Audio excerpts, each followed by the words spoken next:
je voudrais que notre conférence adopte la nécessité de dire clairement que nous ne pouvons pas payer la dette. Non pas dans un esprit belliqueux, belliciste. Ceci pour éviter que nous n'allions individuellement nous faire assassiner. Si le Burkina Faso tout seul refuse de payer la dette, je ne serai pas là à la prochaine conférence.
Je crois qu'il fait partie de la tradition des grands hommes.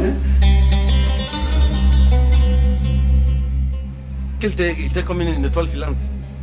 D'où il voulait marquer son temps en fait. Je crois qu'il en avait une pleine conscience. Il était vraiment passionné par le bien-être de la population. Que tout ce qui sort de l'imagination de l'homme est réalisable par l'homme. C'est ce que Sankara a tenu comme mission.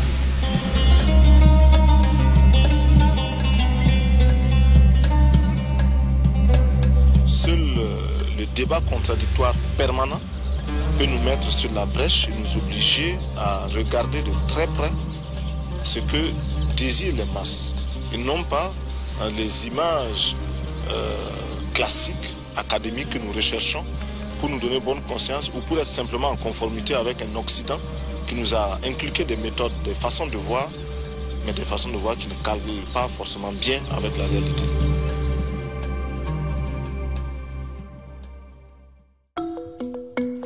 Est-ce qu'un grand homme sait qu'il a un grand destin? Je pense que tous les grands hommes savent qu'ils ont un destin. Je pense que depuis qu'il est petit, il savait qu'il allait être président. Il savait. Et c'est pour ça que parfois il a vécu, il a modélé sa vie en fonction de ce grand destin.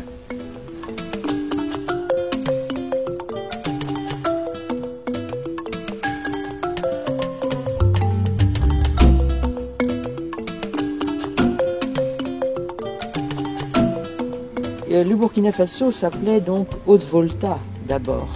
Et c'était un territoire qui est au-dessus de la Côte d'Ivoire et qui, très longtemps d'ailleurs, n'a formé qu'un avec la Côte d'Ivoire. Ces pays faisaient partie d'ailleurs du grand ensemble de l'Afrique occidentale française. La Haute-Volta a été reconnue indépendante le 5 août 1960. C'est l'indépendance officielle. Et le premier président, c'était Maurice Siaméo. Maurice Siaméo a été destitué par un soulèvement populaire le 3 janvier 1966 parce qu'il avait pris des mesures qui n'étaient pas vraiment du coup de la population. Très impopulaires. Des mesures très impopulaires. L'histoire nous laisse entrevoir qu'il aurait démissionné lui-même pour remettre le pouvoir à son chef d'état-major, le général Sangoulé Lamizana. Et le général Sangoulé Lamizana a pris le pouvoir. Il a géré assez longuement d'ailleurs. De 1966 à 1980, je pense. Oui, 1980. Et pratiquement en 80, la chaîne des coups d'État militaires a commencé. Il y a eu d'abord le colonel Césaire Beau avec le CMRPN. Et là, le CMRPN est lui-même tombé dans ses propres contradictions, parce qu'à l'intérieur du CMRPN, il y avait de jeunes officiers qui avaient quand même une culture politique supérieure à leurs aînés en grade et tout cela. Et ces jeunes-là n'étaient pas totalement d'accord avec leur position politique. Et ces jeunes se sont organisés pour prendre le pouvoir avec le CSP. Et le CSP avait justement derrière été dirigé par le commandant Jean-Baptiste Ouédraogo, qui est devenu en fait le 4e président. Le capitaine Thomas Sankara était déjà membre de ce groupe-là, avec le capitaine Blaise Compaoré. Sankara s'était fait connaître parce qu'on l'avait obligé à être ministre de l'Information dans un gouvernement militaire. Il avait accepté à un certain nombre de conditions. Il avait démissionné publiquement. Il était ministre de l'Information en disant malheur à ceux qui bâillonnent le peuple. Il avait fait en direct à la télévision. Donc c'était un personnage très connu. Jean-Baptiste a dirigé le pays entre 1982 et 1983, n'est-ce pas, avec Sankara comme Premier ministre. C'est là où émerge sa dimension révolutionnaire, c'est-à-dire qu'il y a plusieurs fois où publiquement, devant la population, il y a des meetings où il y a un discours un peu falot du président de la République, et Sankara a des discours très radicaux en employant des expressions populaires, où il dit « à bas l'impérialisme », il emploie des mots « à bas les hiboux au regard gluant », enfin des choses comme ça qui sont très imagées parce que c'est probablement pris dans les langues nationales, et donc il devient un personnage extrêmement populaire, et tellement populaire que le 17 mai il est arrêté par la partie de la droite de l'armée. Comme le pouvoir n'est pas solide, malgré que Sankara soit en résidence surveillée, que Blaise Compaoré avait réussi à ne pas être arrêté, il s'était enfui à Pau où il dirigeait des commandos d'élite et il avait dit qu'il s'était mis en rébellion, et donc ils arrivent dans cette situation à créer tout un système de messagers. Et ils organisent la prise du pouvoir. Et finalement, leur groupe progressiste ou révolutionnaire a pu revenir au pouvoir le 4 août 1983, avec maintenant Sankara comme président du CNR et donc comme le premier responsable de cette révolution.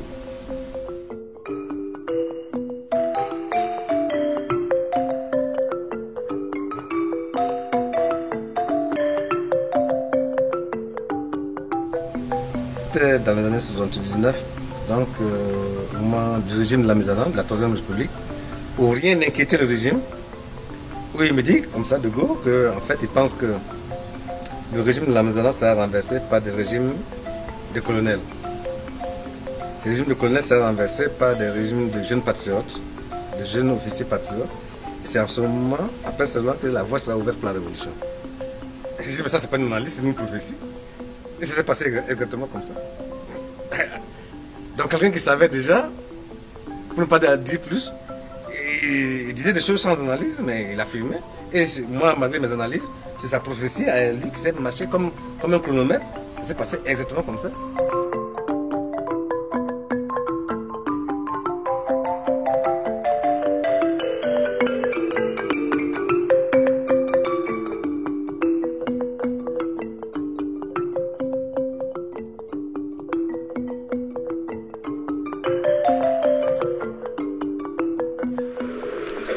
Sankara est venu donner une nouvelle vision de la façon de gérer les affaires de notre État.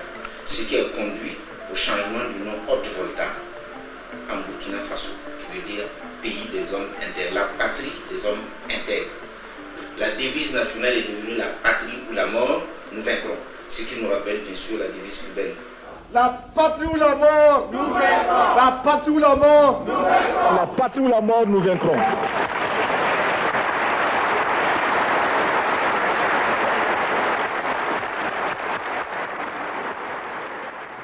L'intérêt du personnage, c'est que il est nourri de théories et il a vraiment beaucoup travaillé. Et quand on lit les discours dans les détails, il y a des références d'une culture politique extrêmement importante, y compris même d'une culture générale. Et d'un autre côté, il ne perdra jamais le contact avec la population. Et ce qui est caractéristique du passage de Sankara au pouvoir, c'est que d'abord, il y a eu ce travail de conscientisation de la population en disant, écoutez, nous n'avons plus à attendre Godot, on n'a pas à attendre quelque chose de l'extérieur, il faut nous-mêmes bâtir notre devenir et ça commence aujourd'hui. Je crois que ce message était passé.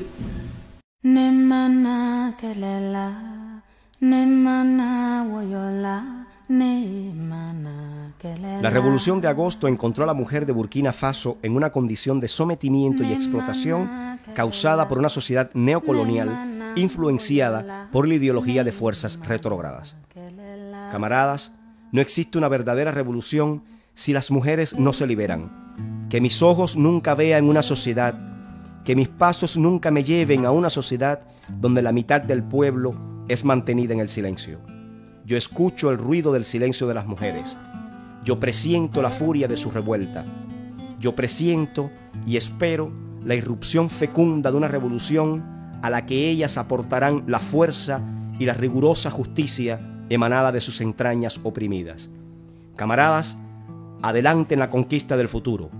El futuro es revolucionario. El futuro pertenece a los que luchan. Patria o muerte, venceremos.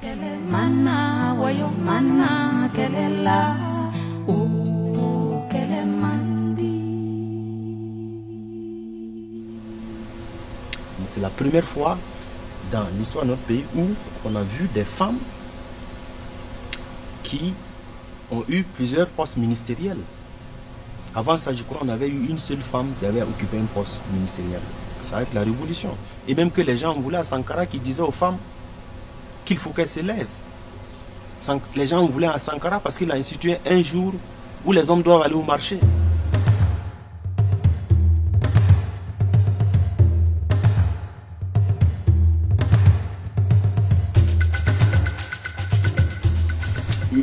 Il a fait bouger les choses. De sorte que il a un peu libéré, il appelait ça le génie créateur, mais disons quand même qu'il a libéré un peu les mentalités pour pouvoir libérer les énergies, pour construire, n'est-ce pas, quelque chose qui nous appartienne à nous. Et là, il était tout droit dans ce qu'on définit comme étant le développement endogène.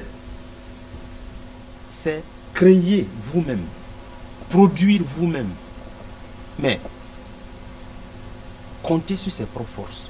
On a incité les producteurs à développer la culture du coton, on a tenté de développer les usines locales de traitement du coton, et surtout on a tenté de développer un marché national. Les seules couches de la population qui avaient un revenu leur permettant d'acheter ce coton, ils les obligeaient à l'acheter, c'est-à-dire que les fonctionnaires ont été obligés de porter 2 fois par semaine un habit qui était entièrement fabriqué au pays par les tisserands artisanales. Faisons en sorte également que le marché africain soit le marché des Africains. Produire en Afrique, transformer en Afrique et consommer en Afrique. Produisons ce dont nous avons besoin et consommons ce que nous produisons au lieu d'importer. Le Burkina Faso est venu vous exposer ici la cotonnade produite au Burkina Faso, tissée au Burkina Faso, cousue au Burkina Faso pour habiller les Burkinabés. Ma délégation et moi-même, nous sommes habillés par nos tisserands, nos paysans. Il n'y a pas un seul fil qui vienne de l'Europe ou de l'Amérique. Je ne fais pas un défilé de mode, mais je voudrais simplement dire que nous devons accepter de vivre africain. C'est la seule façon de vivre libre et de vivre digne.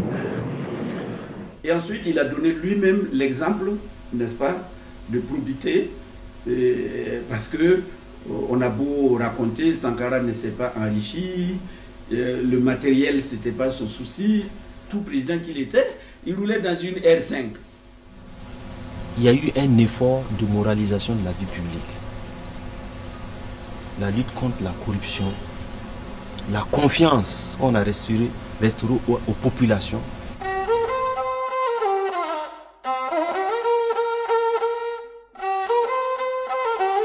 El Burkina propuso y propone todavía que por lo menos 1% de las tremendas sumas sacrificadas a la investigación para la cohabitación con otros astros sirvan para financiar de forma compensatoria proyectos de lucha para salvar los bosques y la vida.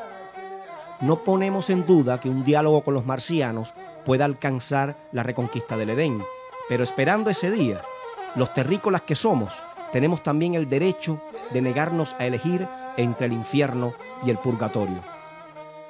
Formulada así, nuestra lucha por los bosques es ante todo una lucha popular y democrática.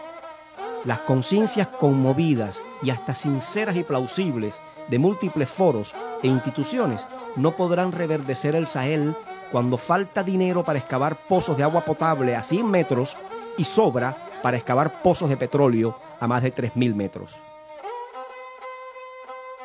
Esta lucha por los bosques es sobre todo una lucha antiimperialista, porque el imperialismo es el piromaníaco de nuestros bosques y sabanas.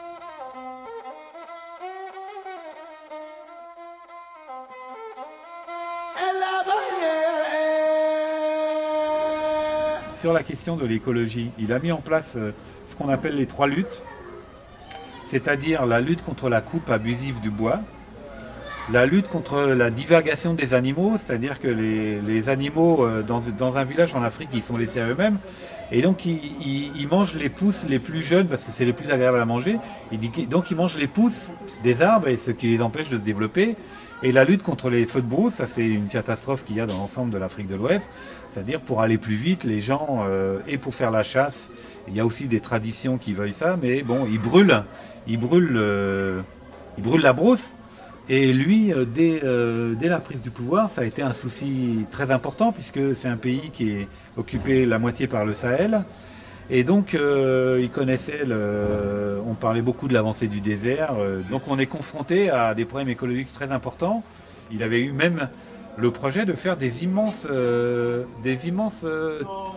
barrières vertes pour arrêter le désert qu'il n'a pas pu mettre en place. Mais bon, c'était des choses qu'il avait en projet.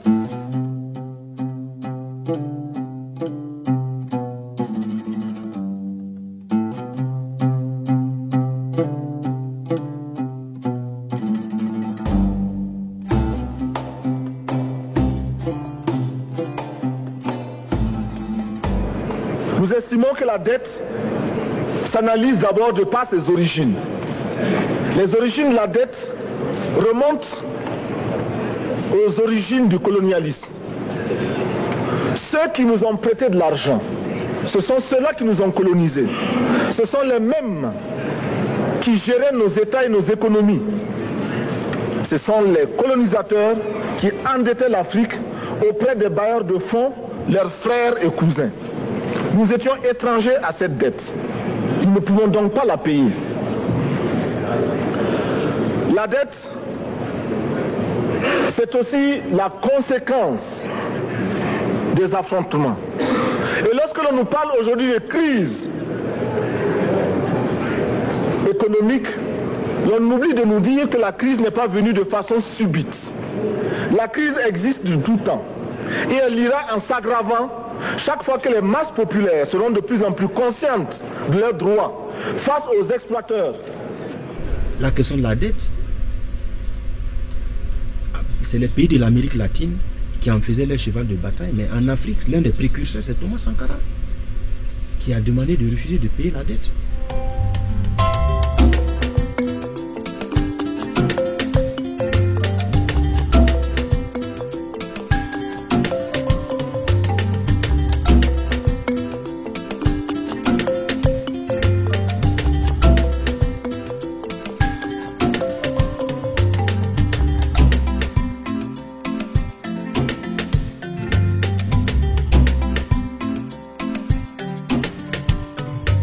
En tant qu'Africains, nous sommes nombreux et très nombreux.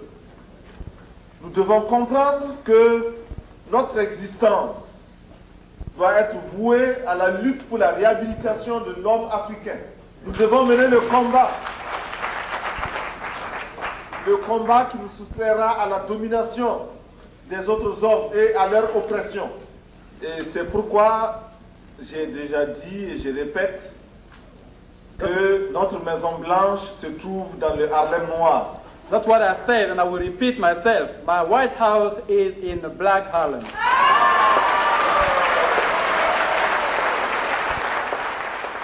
Je crois qu'on ne peut pas être nationaliste, révolutionnaire et ne pas être panafricain.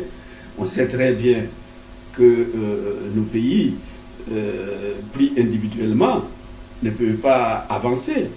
Les grands penseurs de l'Afrique, ils ont toujours rêvé de l'unité africaine. Kwame Nkrumah, Patrice Lumumba, Sékou Touré, bon, ils ont tous rêvé de cette unité africaine. Bon, et Sankara y croyait. Il avait ce sentiment-là qu'il fallait arriver à construire l'unité africaine, mais en débarrassant l'Afrique de ses dirigeants réactionnaires, pourris, corrompus, etc. Et c'est pour ça qu'il a eu affaire aux autres dirigeants. Et il avait son idée de l'unité africaine, il y croyait, mais pour lui, c'était l'unité de l'Afrique révolutionnaire, en somme. Unis pour agir dans une direction donnée contre l'impérialisme.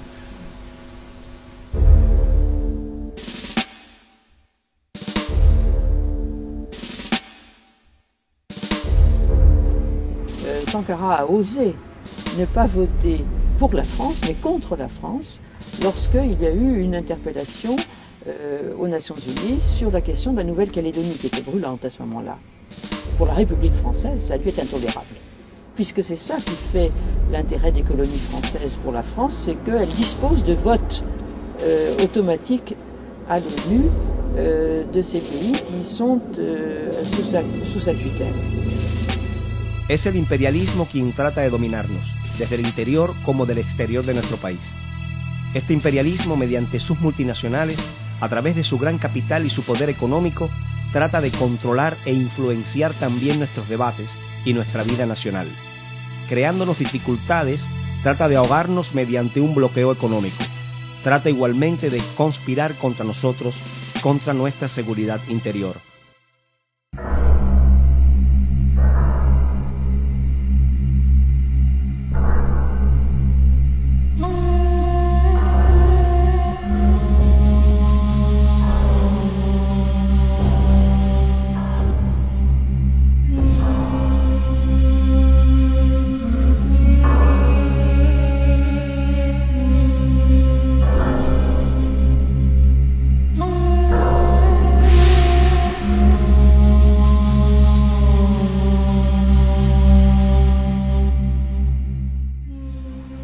Un de ces ministres qui me s'est confié à moi, je ne veux pas dire son nom, qui était un grand ministre et après qui a été son conseiller à la présidence et qui, jouant de son rôle d'aînesse de loin sur nous, donc il pouvait avoir de liberté de parler au président, et un jour il lui dit, mais comment président, je ne sais pas pourquoi vous êtes si pressé que ça.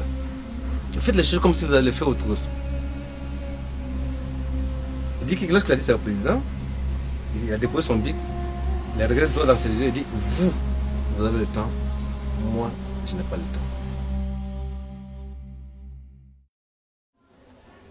La révolution s'est heurtée beaucoup à un manque d'aide extérieure, qui est une des raisons des limites, hein, c'est qu'il passait son temps à chercher de l'aide, mais non conditionnelle, comme il dit. Les erreurs de la révolution ont été parfois des erreurs de précipitation, les événements s'accumulaient trop vite. Il allait trop vite. Le peuple ne suivait pas. À un moment donné, il y a eu un décalage. Le peuple était sous la mesure, tout le temps des mesures. Il faut que tous les jours, il y ait de nouvelles mesures. Tous les jours, il faut qu'il y ait de nouvelles mesures. Donc, les gens étaient essoufflés, en fait. Mais il a compris, puisque dans son discours du 4 août à Bobo, il a dit, il faut arrêter. Ça va trop vite et le peuple ne suit plus. Il faut rectifier la révolution. Le mot de rectifier, là, ça vient de lui. Sankara voulait rectifier la révolution pour enlever les aspects négatifs, pour avancer. Mais il a été dévancé. Pour pouvoir faire un coup, il faut avoir un leitmotiv.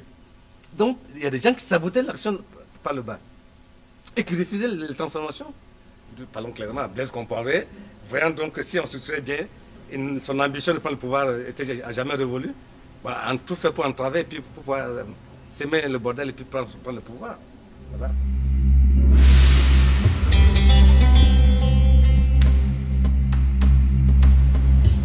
Blaise Compaoré et Thomas Sankara étaient plus que des frères. puisqu'ils ont tous été à quelque part élevés par le père de Thomas Sankara. Blaise Compaoré était orphelin et le père de Sankara le considérait comme son fils, à tel point qu'il lui avait trouvé une femme, etc. que Blaise a... Donc ils étaient effectivement très proches et Sankara en tout cas avait confiance en lui, lui confiait des missions. C'est lui qui était justement chargé plusieurs fois d'aller en France et c'est lui qui a été chargé aussi qui était chargé d'aller en Côte d'Ivoire. J'ai dit dans mon livre que dans la préparation du 4 août, Blaise s'est déclaré que c'est lui qui sera président. Avant qu'on ne fasse le 4 août. Si on prend Chantal Compaoré, l'épouse du chef de l'État actuel, les contradictions ont commencé là. Quand il y a un ouvrage qui en parle, notamment c'est l'ouvrage de Valère Sommet, le président qui avait été invité par la famille Compaoré s'est vu proposer du champagne par la femme, sachant bien que Thomas Sankara n'allait pas accepter, parce qu'il considérant cela comme des mœurs bourgeoises. Et Thomas Sankara a décliné l'offre. Et elle a dit tant pis pour ceux qui s'en privent. Nous, en tout cas, nous en prenons. Donc déjà, ce sont des témoignages qui montrent qu'il y avait déjà des camps qui se sont posés. Un camp qui préférait le champagne et un camp qui ne voulait pas de champagne. On a d'un côté Blaise Compaoré qui est travaillé par les réseaux france-africains à partir des années 85 et de l'autre côté il a été marié avec une femme qui était proche de Houphouët-Boigny qui était le représentant de la France-Afrique dans la région. Donc il a lui déjà probablement cette vision d'en terminer avec la révolution, d'en garder en tout cas le discours mais de rétablir une situation consensuelle avec les pays occidentaux. La Côte d'Ivoire, qui était en ce moment la plateforme tournante de la France-Afrique à travers la figure de Houphouët-Boigny, a développé beaucoup d'initiatives pour essayer justement de créer des contradictions au sein de la révolution burkinabé. Et Houphouët-Boigny, c'est évidemment le pouvoir le plus inféodé à Paris qui soit. Chirac a eu à dire un mois avant, les références c'est dans le monde, mais je ne sais plus quel numéro, qu'il va falloir mettre des petits pays comme le Burkina Faso au pas. Et même Mitterrand, lors d'une de ses rencontres avec Sankara, a dit que c'est un jeune mais qui dérange beaucoup. En fait, je crois que Sankara peut-être n'avait pas compris son message. Il voulait lui dire que peut-être qu'il va trop vite. L'avènement de Thomas Sankara au pouvoir a été ressenti comme quelque chose de dangereux pour le pouvoir néocolonial, par l'effet de contagion qu'il pouvait avoir.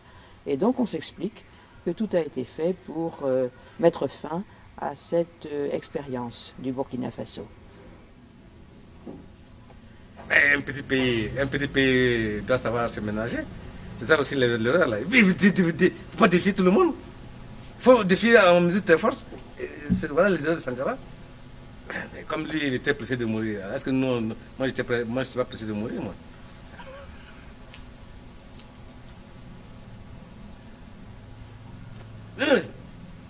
Des erreurs bêtes. Bêtes. Mais poussé par une force aveugle.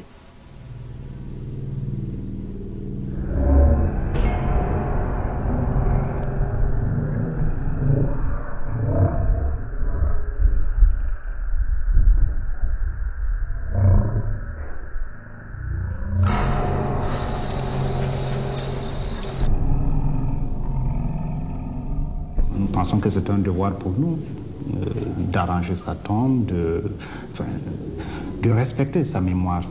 Vous avez des regrets? D'avoir perdu un ami, bien sûr. Et un regret aussi qu'à un moment de sa vie, il ait pensé à nous liquider. C'est dommage. Ouais, c'est dommage.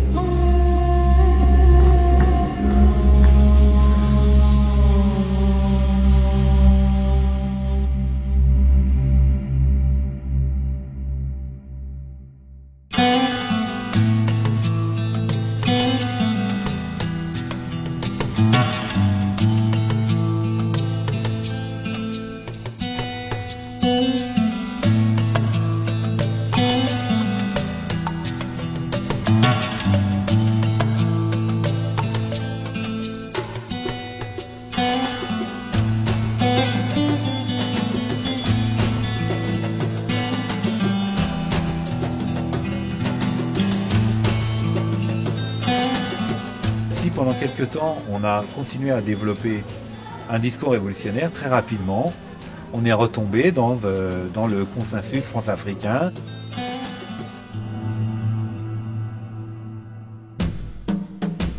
On n'a jamais vu ça dans notre pays. On assiste même à une situation où on doit payer pour ses soins de santé. Parce que c'est la pourriture partout.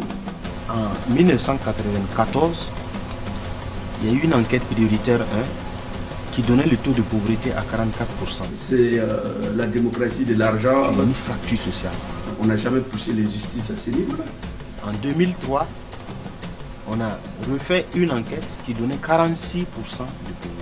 On a une démocratie bananière. Le taux de chômage à plus de 40%. Ou un régime militaire habillé aux couleurs de la démocratie. C'est les chiffres que le pouvoir même donne. Qu'est-ce qu'ils font avec leur argent? C'est les belles voitures. Et c'est des investissements dans des villas qui ne sont pas du niveau de notre pays.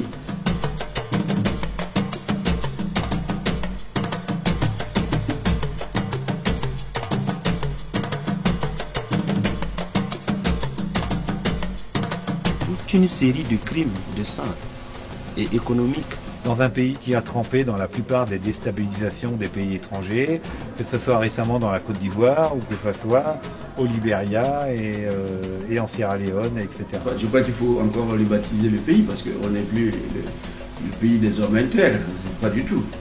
Blaise Compaoré a montré cette capacité à faire des manœuvres de toutes sortes pour déstabiliser son opposition, à participer à des trafics de diamants, d'armes. Si les syndicats ne prennent pas les devants pour canaliser une lutte vraiment qui est organisée, ça sera une lutte spontanée, partie de se semer de violence et de pillage. Ce n'est pas en laissant l'initiative privée, laisser la corruption grimper, laisser, je ne sais pas moi, consommer ce que nous n'avons jamais produit. Ce n'est pas de cette façon que nous allons nous développer. Comment pouvons-nous construire nos États sans des leaders historiques qui ont fait quand même une certaine unanimité quant à certaines valeurs? Ces leaders politiques-là contribuent à la formation de la conscience historique. Donc, à l'édification même d'une conscience nationale. Mais si vous faites le vide, mais vous allez donc, quel repère? Vous n'avez non pas de repère dans le passé, mais vous ne pouvez pas vous projeter dans l'avenir. Entre la reconnaissance éternelle et le pouvoir temporaire, et le pouvoir terrestre, vulgaire, il faut choisir. L'un a choisi le pouvoir éternel, spirituel. L'autre veut le pouvoir de tout de suite et maintenant. Quand il aura fini de juger du pouvoir terrestre, le jour qui meurt, on ne parle même plus de lui. Et l'autre, on est content de parler de lui.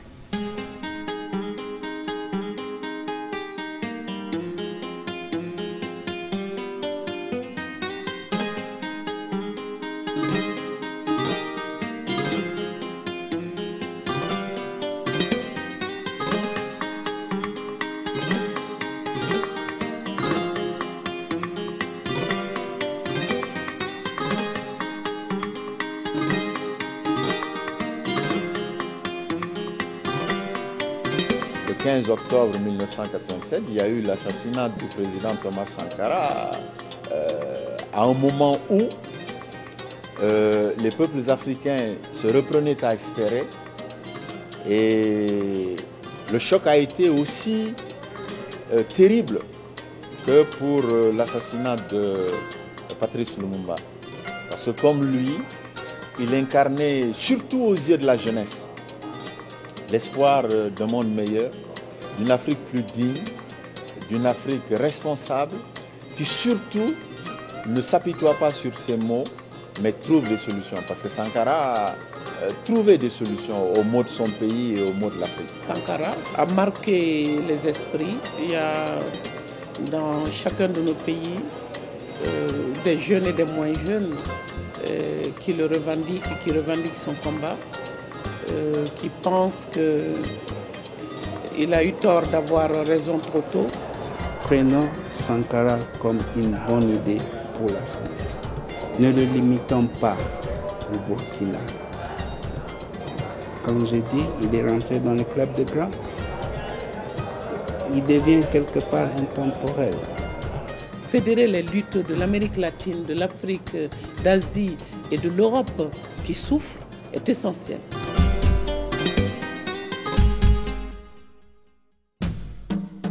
Quand on a une arme qui peut cracher le feu et la mort, et que l'on peut recevoir des ordres en se mettant en garde à vous devant un drapeau, sans savoir à qui profite cet ordre, à qui profite ce fusil, eh bien on devient un criminel en puissance qui n'attend que le déclic pour semer la terreur autour de soi.